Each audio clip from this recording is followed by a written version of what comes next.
Alors, on va venir créer tout ça. Ici, il me dit en moyenne, là il est à 0,83, mais ça je m'en fiche en fait. Moi ce que je veux, c'est venir, donc je vais gonfler un petit peu, voilà, les points de suivi. Je veux venir sélectionner en fait les features par moi-même. Et des features que pour moi je trouve stables. C'est-à-dire que déjà, je vais dans un premier temps faire ce qu'on appelle un sol au plan et à l'origine. Et on va voir à quoi ça sert. Donc, le plan au sol à l'origine, il n'est pas, effectivement, si vous voulez rester interne After Effects, il n'est pas forcément obligatoire, mais il est fortement conseillé et on verra pourquoi. Mon premier plan au sol et à l'origine, je vais le baser sur tous les features que je vois sur mon sol. Donc je vais me baser par exemple sur le stade, mais je peux me baser aussi sur des features que je vais trouver sur le sol, à condition voilà, de ne pas les trouver non plus sur le sol effectivement, par exemple, enfin sur une voiture. Donc par exemple ici, vous voyez, j'ai l'eau. Je peux prendre par exemple ce feature, je vais maintenir ma touche contrôle, je peux prendre celui-ci, et puis je peux venir et prendre effectivement celui-ci, je peux prendre celui-ci, ça, je peux prendre ça, et je vais prendre des features en fait qui sont placées sur le sol. Donc l'eau et puis le stade. Je pourrais aller plus loin et regarder si j'ai pas, vous voyez, j'ai une feature ici sur le sol. Donc je pourrais vraiment la jouer comme ça. Ici, bon, ça me semble être plus sur l'arbuste. Ici, par exemple, je pourrais dire, allez, je la fais comme ça. En fait, l'idée, c'est d'essayer de se dire, de trouver à peu près, en fait, un sol. Alors, bien entendu, le sol, c'est une idée générale, on va dire, hein. Pourquoi? Parce qu'entre le sol ici de mon stade et le sol de l'eau, enfin, vous voyez, c'est complètement différent. Mais on voit qu'ici, j'ai une cible, et cette cible, en fait, elle me semble, on va dire, assez cohérente. Maintenant, si je la grossis, je peux me dire que peut-être on a cette sensation, en fait, finalement, qu'elle monte pas et qu'elle descend. Et ça, il va falloir faire attention parce que c'est une représentation différente qu'on va voir en temps voulu. Donc, je vais venir faire clic droit et je vais mettre définir le plan au sol et à l'origine. Donc ça, je l'ai défini. Et maintenant, je viens de nouveau sélectionner. Alors, je vais juste baisser ça. Je vais venir sélectionner en fait des features qui vont me sembler en fait correctes. Donc pareil, je prends des features et là il va falloir que je sélectionne des features dans des zones contrastées et qui me semblent vraiment bien fixes. Donc ici, ce panneau publicitaire, on voit qu'il y a une zone contrastée et on sait que c'est un panneau qui ne va pas bouger. Donc lui, je le prends. Lui, je le prends. Lui, je peux le prendre. Ici, éventuellement. Ici. Ici, éventuellement. Je me dis peut-être que ça aussi. Là, la tribune, vous voyez, il n'y a personne ici. Je trouve que c'est assez contrasté. Je peux le prendre. Après, je peux essayer de me dire, voilà, ici, ça m'a l'air d'être contrasté. Ici, je vais peut-être pas le tenter parce que j'ai l'impression qu'il y a des personnes. Bon, je vais peut-être le prendre ici. Après, je regarde et je me dis, ici, j'ai une zone contrastée. Ça m'a l'air d'être pas mal. Ici, ça m'a l'air d'être pas mal. Donc, je maintiens toujours contrôle. Et je regarde, en fait, si, voilà, je peux pas prendre des features qui me semblent, en fait, vraiment, vraiment cohérents. Et puis, peut-être ici, sur le poteau, ça me semble pas mal. Après, je pourrais aller encore plus loin. Alors, c'est 3 minimum, hein. Maintenant, je me dis, bon, bah, ça m'a l'air pas mal. Ça m'a l'air pas mal. Les features que j'ai sélectionnées ont l'air d'être stables. Je vais faire clic droit et je vais mettre créer solide et caméra. Donc, on va voir pourquoi j'ai créé un solide. Ce solide, déjà, je vais venir ici, donc dans mon raccourci, et je vais venir chercher une grille. Cette grille, je vais venir effectivement l'afficher donc, et la plaquer sur mon solide. Et je vais regarder en fait. Voilà. Hop. Alors moi j'aime bien mettre une grille. C'est juste, voilà, ça me permet de voir maintenant, ici, comment ma grille se comporte. Est-ce que ma grille bouge? Est-ce qu'elle flotte? Est-ce qu'elle dérive? Et en fonction de ça, bah, je vois tout de suite si effectivement j'ai de la cohérence. Donc je regarde, ça me semble pas mal. Maintenant je vais zoomer parce que j'ai l'impression que ça tremblote un petit peu.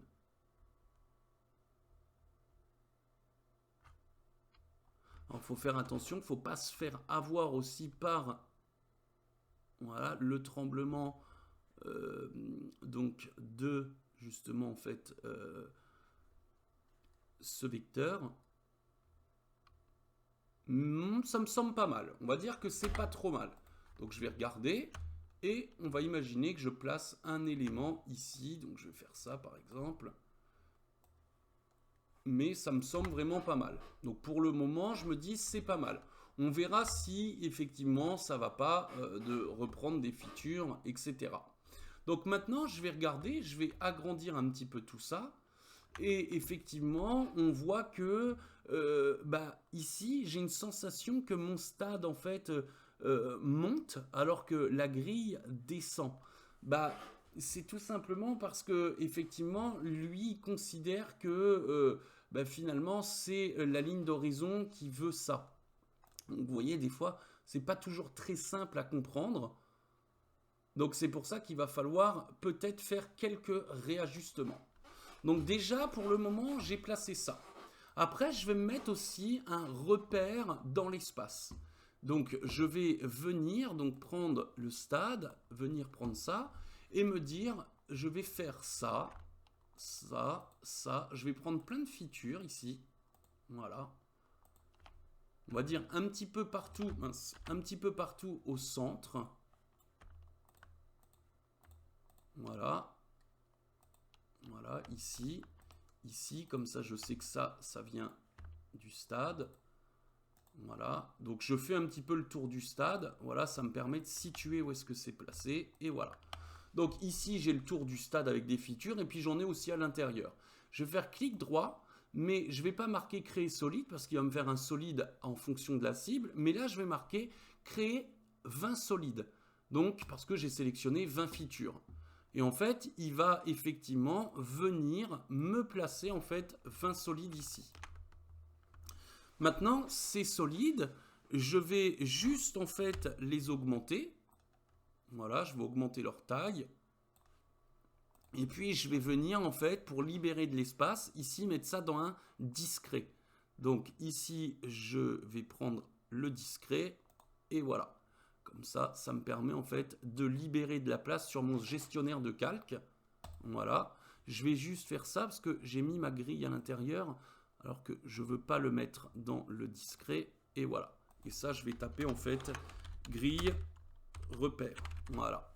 Donc là, ça, c'est ma grille de repère. Et si on regarde bien, on voit effectivement que j'ai voilà, des repères aussi. Donc, grâce à bah, tout simplement mes solides que j'ai créés. Donc ça me permet en fait de mieux comprendre un petit peu ce qui se passe et où est-ce que je me situe. Alors maintenant on va aller dans le système de navigation 3D d'After Effects qui est mieux aujourd'hui mais qui a toujours quelques bugs d'affichage des moments et qui n'est pas encore ultra élaboré comme Nuke par exemple. Donc ici, on va aller voir un peu ce que ça donne dans l'environnement 3D. Donc ici, je vais venir passer en mode vue 3D. Je vais aller donc ici dans vue personnalisée. Je vais dans personnaliser. Ça va venir effectivement se mettre comme ça. Et si je recule, on voit que j'ai tout ça. Si je me déplace, bon là il ne veut pas parce que je suis au bout, mais on voit qu'en fait ça n'a rien à y comprendre. Donc ici, on va voir que j'ai des outils. Donc, en fonction de la version sur laquelle vous êtes, ça peut se présenter différemment. Mais j'ai des outils d'orbite, j'ai des outils en fait de déplacement panneau, donc panoramique, donc à l'horizontale ou à la verticale, et j'ai des effets de dolly. En fait, j'avance et je recule. C'est pas un zoom, c'est vraiment avancer dans le temps. Donc, je peux faire ça. Mais je peux aussi venir jouer avec ma souris. Vous voyez, ici, si je fais ça, j'ai une caméra qui apparaît. Si je maintiens la touche Alt. Si je maintiens la touche Alt et que je fais effectivement clic droit, je peux venir dézoomer. Donc je vais venir dézoomer, ça me permet de voir ce qui s'affiche. Si je fais clic molette du milieu, je peux travailler en latéral. Et si je fais en fait clic maintenu gauche, je peux travailler en orbite. Donc si on ne le fait pas avec la souris, ben on peut venir sélectionner ça. Je prends l'orbite, je regarde, je prends le latéral, je me déplace et je prends ma dolly et je joue comme ça. Donc moi j'aime bien jouer avec la touche Alt et ma souris. Ici maintenant on a ébauche 3D. Si je clique sur ébauche 3D, en fait ça va me permettre d'afficher une grille. Le problème c'est que des fois elle ne s'affiche pas tout le temps. Donc déjà il faut l'afficher ici, plan au sol 3D. Et vous vous souvenez en fait j'étais venu faire sélectionner clic droit, plan au sol et à l'origine. Et ben mon plan au sol et à l'origine, c'est effectivement cette grille. Cette grille me dit en fait, voilà où se situe en fait tout simplement ton sol. Et on voit que mon sol, en fait, par rapport aux features que j'ai sélectionnées, voilà un petit peu la représentation que ça en fait. Et ici, on voit que cette grille, c'est une grille de repères. C'est une grille de repères en fait où je suis venu choisir en fait des features, où j'ai fait clic droit, créer solide et caméra, et ça a créé en fait, en fonction des solides que j'ai créés, que j'ai sélectionné, des features, ça a créé une caméra par rapport au solide. Et on voit qu'effectivement, mon sol est plus bas par rapport au stade.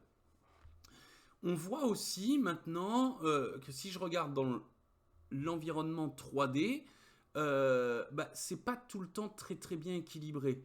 Par exemple, on voit que les petits en fait que j'ai trouvé ici, si je reviens en fait en vue caméra active ici et que je réaffiche ça, on voit qu'effectivement ici, celui-ci par exemple devrait être en gros sur le même plan que celui-ci parce qu'il reste effectivement sur la même pelouse.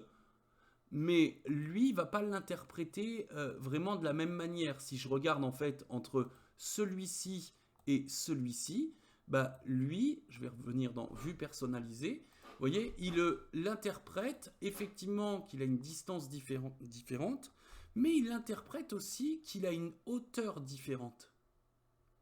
Donc vous voyez, il va falloir faire très attention à ça parce qu'on se dit, mais c'est un petit peu bizarre en fait. Donc je vais venir me mettre en deux vues. Ici, je vais regarder un petit peu. Ici, c'est celui qui est au sol. Donc je regarde un petit peu celui-ci. Il se trouve effectivement ici. Voilà. Hop, je vais faire ça. Donc il est ici. Et je vais cliquer sur celui-ci.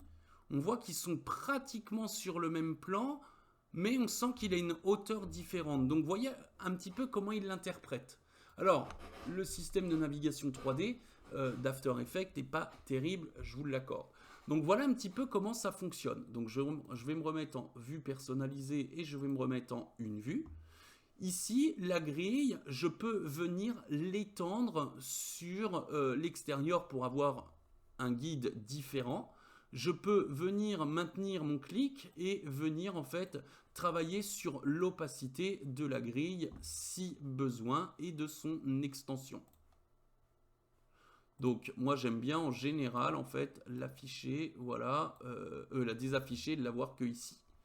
Donc voilà un petit peu comment on peut interpréter les choses et on voit effectivement que mon drone maintenant, le fait d'avoir créé un plan au sol à l'origine, ça m'a permis en fait de restituer un sol et ma caméra, si je clique dessus, on voit bien qu'elle est là et si je mets play, alors il faut effectivement le faire manuellement, on voit effectivement que mon drone, voilà, refait à l'identique ce que ma caméra en fait dans la réalité a fait avec, si je double-clique, ici une distance focale, donc équivalent 35 mm, mais ça on le verra vraiment dans des choses plus complexes, par rapport à ça, et j'ai bien mon angle de vue en fait à 84 degrés. Donc c'est à peu près ce qu'on a sur un drone, et on voit que effectivement j'ai ma caméra qui fait et qui reproduit quasiment fidèlement ce que le drone a fait. Donc je vais me remettre ici, Maintenant, le but du jeu, c'est de venir, donc, si vous n'avez pas la grille qui s'affiche, vérifiez bien en fait que vous êtes ici en désactivé, parce que sinon, ça risque effectivement de ne pas l'afficher. Et le problème, c'est qu'il y a quelques bugs dans certains After Effects. Alors, il y en a qui sont obligés de désinstaller et réinstaller. Et la grille, ce coup-ci, fonctionne. Mais il y a quelques bugs en fait d'affichage. Il y en a, ils ont beau tout essayer, la grille ne s'affiche jamais. Ce qui en soi peut être vraiment pas pratique dans certains cas de figure. Donc maintenant, l'idée, c'est de venir intégrer un élément ici.